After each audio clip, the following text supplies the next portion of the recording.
Mzee Jomo Kenyatta was a man on a mission and with a vision right from the onset. His mission was specifically to see Kenya become an independent state, liberated from the yoke of the British colonialists, and also to achieve Pan Africanism throughout the African continent. This dream came to fruition in 1945 when he and other prominent African nationalist figures like Kwame Nkrumah of Ghana helped to organize the 5th Pan-African Congress in Britain. We believe that Kenyans are one nation. It is also consistent with the African people's past and present efforts to secure unity. It is also the logical answer to the challenge which Kenya or any new nation must face after independence. The consolidation of independence, urgent economic reconstruction and development, the need to make an impact and have influence at Pan-African and international affairs must be our immediate aim. The first hint at this mission was upon arrival from Britain when he declared, "We have come out of the yoke of colonialism." What we have been struggling for is to redeem our country from the yoke of colonialism.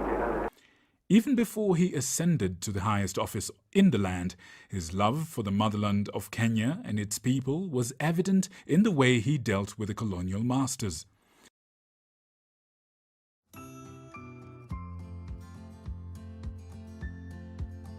Africa is rich and not poor.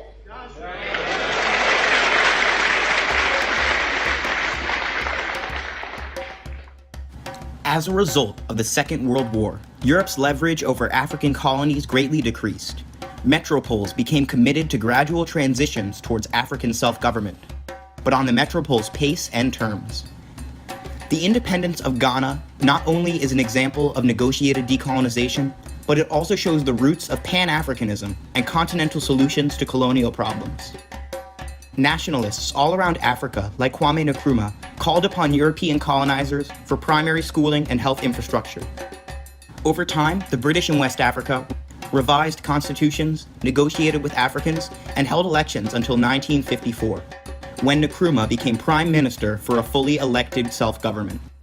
Similar successes took place in the rest of British West Africa, Nigeria, Sierra Leone, and the Gambia. Nonetheless, the international system did not support newly independent African states. France conducted atomic tests in the Sahara, and the United Nations scrambled in the Congo.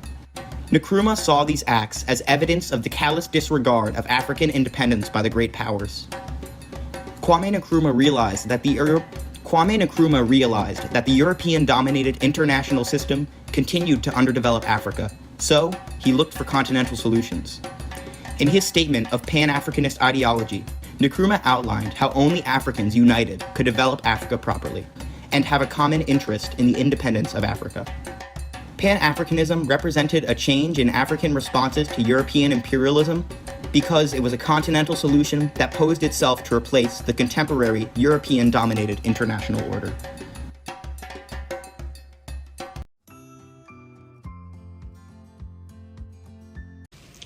Development to us cannot be the building of a road so that we can point to a road and say, there you are. You know, at one time we had no road, now we have a road. That is development. It can't be the building of a building like this one and say, look, at one time we had no big buildings in Tanzania, now we have big hotels. This is not what we call development. Development to us must be the development of our people. And we are saying it can be brought about by themselves for the purpose of improving their own lives. Now, it does happen that our people are rural people.